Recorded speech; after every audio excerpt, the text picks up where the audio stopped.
Assalamualaikum warahmatullahi wabarakatuh. Halo teman-teman, kami dari kelompok 1 akan mempresentasikan tentang sejarah Pancasila.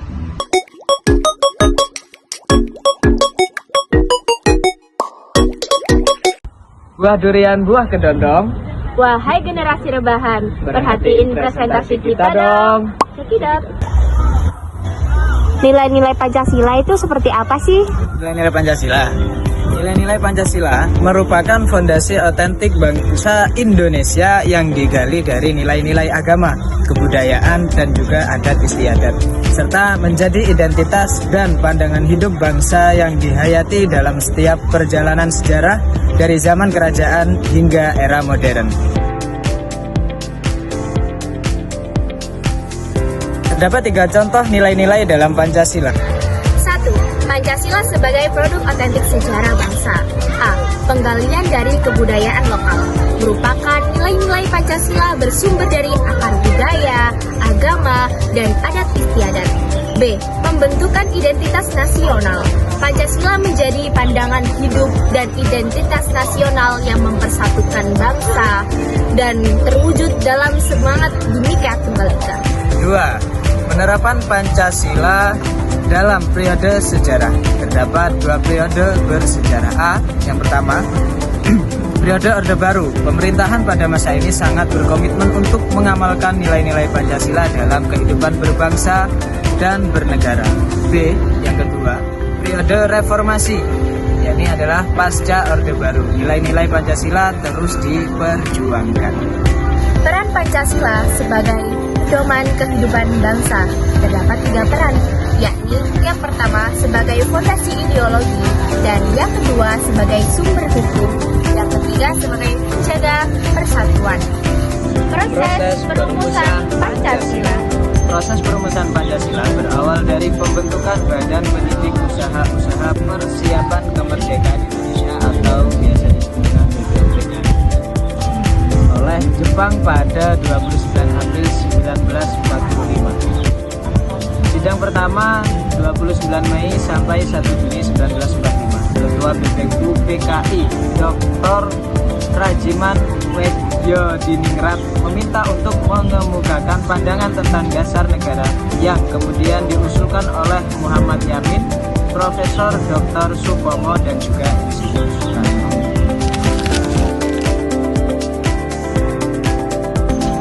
Soekarno menyampaikan gagasannya tentang dasar negara yang kemudian dinamakan Pancasila. Selanjutnya, Panitia 9 merumuskan dasar negara tersebut dalam Piagam Jakarta pada 22 Juni 1945. Sebelum akhirnya Pancasila disahkan menjadi dasar negara melalui Sidang Panitia Persiapan Kemerdekaan Indonesia, yaitu PPKI, pada 18 Agustus 1945. Masa kemerdekaan dan Orde Lama di Indonesia berlangsung dari 1945 hingga 1966, dipimpin oleh Presiden Soekarno. Orde Lama dapat dicirikan oleh sistem politik demokrasi terpemimpin di mana kekuasaan terpusat pada presiden, dan berakhir dengan jatuhnya Soekarno pada tahun 1966. Peristiwa utama dan karakteristik masa Orde Lama di antaranya adalah 1. Perjuangan mempertahankan kemerdekaan. 2. Pembentukan identitas nasional. 3. Pergolakan politik. 4. Sistem demokrasi terpimpin. 5. Konfrontasi politik dan ideologis. 6. Kebijakan luar negeri bebas dan aktif. 7. Pembangunan ekonomi dan infrastruktur. 8. Perkembangan seni dan budaya.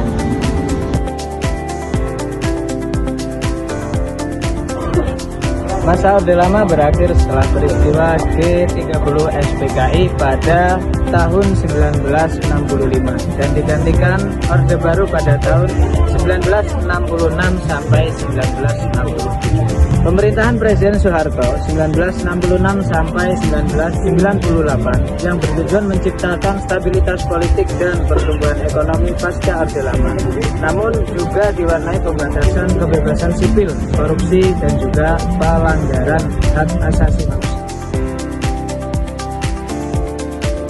Berdirinya Orde Baru ini dilatar belakangi karena kondisi Orde Lama yang buruk dan peristiwa G30 SPKI. Dan akhir dari masa Orde Baru yakni oleh krisis moneter tahun 1997 dan pengunduran diri Soeharto. Masa reformasi. Masa reformasi adalah periode dalam sejarah Indonesia yang dimulai pada 21 Mei 1998 setelah pengunduran diri Presiden Soeharto menandai berakhirnya era Orde Baru dan dimulainya era menuju demokrasi. Reformasi ini bertujuan untuk melakukan perubahan mendasar pada tatanan politik, hukum, ekonomi, dan sosial yang dipicu oleh krisis ekonomi dan tuntutan akan perbaikan demokrasi serta pemberantasan korupsi, kolusi, dan nepotisme atau disebut KKN. Cukup sekian presentasi dari kelompok 1. Maaf apabila kurang sempurna karena kesempurnaan hanya milik Allah Subhanahu wa taala. Kesepian tanpa kekasih cukup sekian dan terima kasih. Assalamualaikum warahmatullahi wabarakatuh.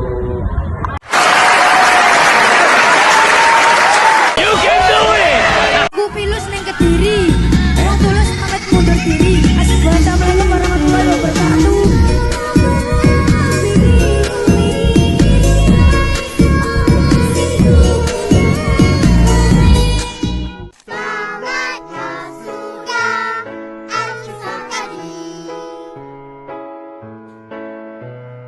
Terima kasih dan jumpa lagi.